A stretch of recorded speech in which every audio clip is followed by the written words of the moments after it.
మీరేమో ఇలా మంచిగా మాట్లాడుతున్నారు. మన బయటలేమో ఇండస్ట్రీ వాళ్ళకి అసలు పిల్లల్ని ఇవ్వకూడదు, పెళ్ళిళ్ళు చేయకూడదు అని చెప్పి సమస్య నా మీద ఎట్లా ఉంటుంది ఎదవలు ప్రతి దిక్కలా ఉంటారు. కానీ దాన్ని ఏదో అంటారు అంటే అమ్మాయిలకు అవకాశాలు కావాలంటే అడిగారు. అది మన సినిమా ఇండస్ట్రీని బ్లేమ్ చేస్తాం. ఎక్కడ ఆఫీసుల్లో లేవా, లేకపోతే ఎక్కడ ప్రతి సంస్థలో ఉంటుంది ఇది. సినిమా ఇండస్ట్రీ ఏంటంటే కొంచెం తేరగా దొరుకుతుంది, ఎవరు రెస్పాండ్ అవడు కదా, అందుకే మన మీద రుద్దుతారు. మనకి పిల్లలు ఏమని అంటారు, మనతో ఫోటోలు దిగుతారు, మనతో ఇది చేస్తారు, అది చేస్తారు.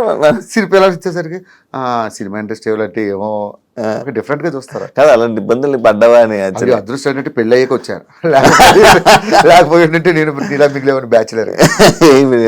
అది ఇంతనేమో ఇంకా లేదు అయిపోద్దిలే, నేను చెప్పాను కదా నెక్స్ట్ ఇయర్ కల్లా అయిపోద్ది. నిజంగా నేను ఒక మాట అంటే మిస్ అవ్వదు. బ్రో మిమిక్రీ ఎలా బ్రో? అది మిమిక్రీ గాడ్ గిఫ్ట్ బ్రో. ఎలా అంటే దానికి మనం ఏం లేదు. నువ్వు కావాలని చేసావా అంటే? నేను మిమిక్రీ చేసావన్నట్టు అంత ఈజీగా అయితే కావాలని చేసావా అంటే మిమిక్రీ నేను చెయ్యాలి. Mimicry is God gift. కాలేజీలో ఉండేటప్పుడు లెక్చరర్స్ ని ఇమిటేట్ చేసేవాడిని. అలా సినిమాలు చూసి హీరోని అంటే అన్ని చేయలేను, ఏదో ఒక 4-5 వరకు బాగా చేయగలను అంతే. మహేష్ బాబు గారిది చేస్తా, చిరంజీవి గారిది చేస్తా, చాలా వరకు చేస్తా. ఆయన మూవీ కూడా డబ్బింగ్ చెప్పేవారు. వన్ సినిమాకి మొత్తం ట్రాక్ చెప్పా, అది వాయిస్ వినబడలేదు, డైలాగ్స్ చూస్తూ సినిమా అంతా మ్యాచ్ చేసుకెళ్ళా ఒక 5 రోజులు కష్టపడి. అంటే నువ్వు జస్ట్ నార్మల్ డబ్బింగ్ ఇచ్చా? సేమ్ యాస్టీ చెప్పేసా. ఆయన వచ్చి షాక్ అయ్యాడు. ఎవరు చెప్పారంటే ఫలానా భాస్కర్ అని చెప్పాడు. ఆయన షాక్ అయ్యి తర్వాత ఆయన చెప్పారు. కలిసారా, మాట్లాడారా? ఆ అదృష్టం ఒక్కసారి ఫోటో దిగాను అంతే, అక్కడ వేరే షూట్లో దొరకలేదు అటువంటి అదృష్టం. మై ఫేవరెట్ హీరో, చిన్నప్పటి నుంచి చాలా ఇష్టం. మహేష్ బాబు గారు, కృష్ణ గారి ఫ్యాన్, తర్వాత మహేష్ బాబు ఫ్యాన్. వస్తుంది దేనికైనా టైం వస్తుంది చెప్పాగా. నార్మల్గా భాస్కర్ అంటే జబర్దస్త్లోకి వచ్చాక కూడా బ్రో, బుల్లెట్ భాస్కర్ కొంచెం డౌన్ఫాల్ అయ్యి మధ్యలో కొంచెం డౌన్ అంటే జనాల నుంచి వంటల నుంచి కొంచెం దూరం అయ్యి డౌన్ అంటే ఫేమ్ పరంగా కొంచెం జనాలకు దూరం అయ్యారు. ఎందుకు, రీజన్ ఏంటి బ్రో? అట్లా ఏం ఉండదు బ్రో. నాకు ఒక విషయం చెప్తా సీరియస్గా. నీ పేరేం పేరు ఇప్పుడు? యాంకర్ శివ. రేపు పొద్దున్న మెగాస్టార్తో చిరంజీవి గారితో సినిమా చేసావు, సినిమా పెద్ద బ్లాక్ బస్టర్ అయింది. నిన్ను యాంకర్ శివ అంటారా, శివ 2 అంటారా? యాంకర్ శివ పేరు ఒకసారి వస్తుంది, దాన్ని కాపాడుకుంటూ వెళ్ళాలి తప్ప డౌన్ఫాల్ హైఫాల్ మనం ఏమైనా పెద్ద పెద్ద హీరోలు ఒక సినిమా ఫ్లాప్ అయితే సినిమా డౌన్ఫాల్ స్టార్ట్ అవుతుంది. చిన్న ఇండస్ట్రీ కదా బ్రో. ఏం కాదు, వన్స్ పబ్లిక్ మనసులో పేరు వచ్చిందంటే అది జీవితాంతం ఉంటుంది. దాన్ని మంచిగా కాపాడుకుంటూ వెళ్ళిపోవడం. కానీ ఇప్పుడు బయట ఎప్పుడు వినలే ఇలాంటివి, అసలు పట్టించుకోను. మామూలు పట్టించుకోవాలి, అస్సలు పట్టించుకోను. నా లైఫ్ నా ఇష్టం, నాకు నచ్చినట్టు బతుకుతా అంతే. ఎవరి మాట విన్ను, ఎవరిని ఖాతరు చేయను. ఈ విషయం మా జబర్దస్త్లో ఎవరు అడిగినా చెప్తాను, నేను అసలు పట్టించుకోను. ఇప్పుడు బెట్టింగ్ యాప్స్ మీద మీకు ప్రమోషన్స్ వచ్చాయా చేయమని ఎప్పుడైనా?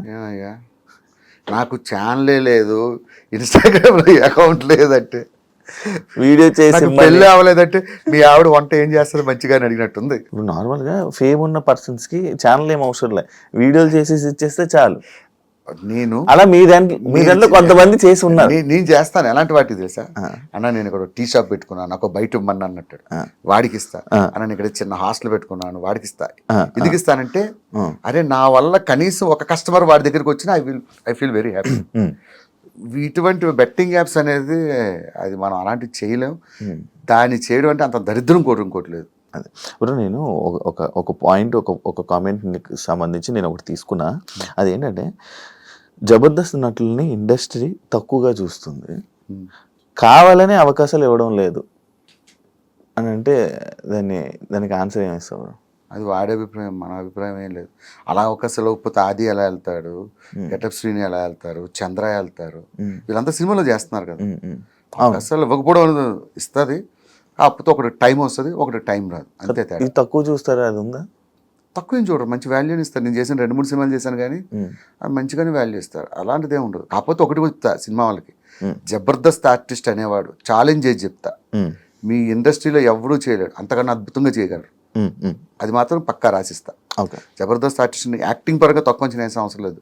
నేను జబర్దస్త్లోనే నాన్ స్టాప్గా 25 నిమిషాలు 30 నిమిషాలు నటిస్తున్నారంటే వాళ్ళు అలవోకగా కెమెరా ముందు చేసేయగలరు.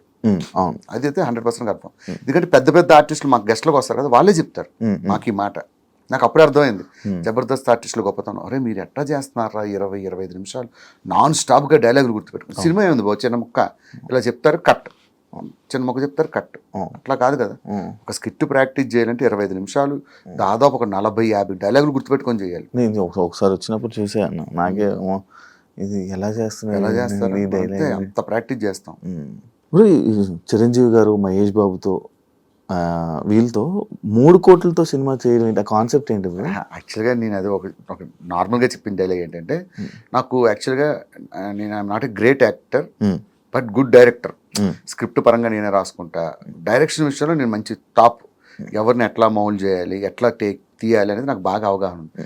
నా టార్గెట్ ఏంటంటే, రేపు పొద్దున ఏదైనా సినిమా డైరెక్షన్ ట్రయల్స్లో ఉన్నా, రేపు పొద్దున ఒక సినిమా తీసిన ఒక 3 నుంచి 5 కోట్లు సినిమా తీయాలి. అదొక 100-200 కోట్లు 100 కోట్లు వచ్చేంత సినిమా తీస్తా. 3 నుంచి 5 కోట్లు ఎందుకంటానంటే సినిమా క్వాలిటీ, లేకపోతే దాన్ని షార్ట్ ఫిల్మ్ అంటారు. సో ఆ క్వాలిటీ పెట్టి సినిమా తీసి 5 కోట్లు ఒక 100 కోట్లు కొట్టే సినిమా తీయాలని నా టార్గెట్. ఫ్యూచర్లో కూడా అంతే. చిరంజీవి గారిని పెట్టా నేను 5 కోట్లని సినిమా తీస్తా. నువ్వు చిరంజీవి సినిమాని వస్తావా, సినిమాకి చిరంజీవి 100 కోట్లు పెట్టాడని వస్తావా? చిరంజీవి ఉన్నారు. అంతే చాలు. సినిమాలో దమ్ము ఉండాలి, కథలో దమ్ము ఉండాలి, డైలాగ్స్లో దమ్ము ఉండాలి, సినిమా సూపర్ డూపర్ హిట్ అవుద్ది. అంతేగాని చిరంజీవి గారు 100 కోట్లు సెట్ వేసి ఒక ఫైట్ చేశారంటే ఫైట్ కోసం వెళ్తాను. నా టార్గెట్ చెప్తున్నా, నా ఫ్యూచర్. రేపు ఉదయం ఫ్యూచర్లో నేను డైరెక్టర్గా సక్సెస్ అయినా కూడా వీళ్ళతో కూడా అలాంటి బడ్జెట్లో సినిమా తీయాలని నా కోరిక. అంతే. మీ డైరెక్షన్ ఇష్టం బ్రో? చాలా ఇష్టం. మరి నేను జబర్దస్త్ చేసేది అదే కదా. అదే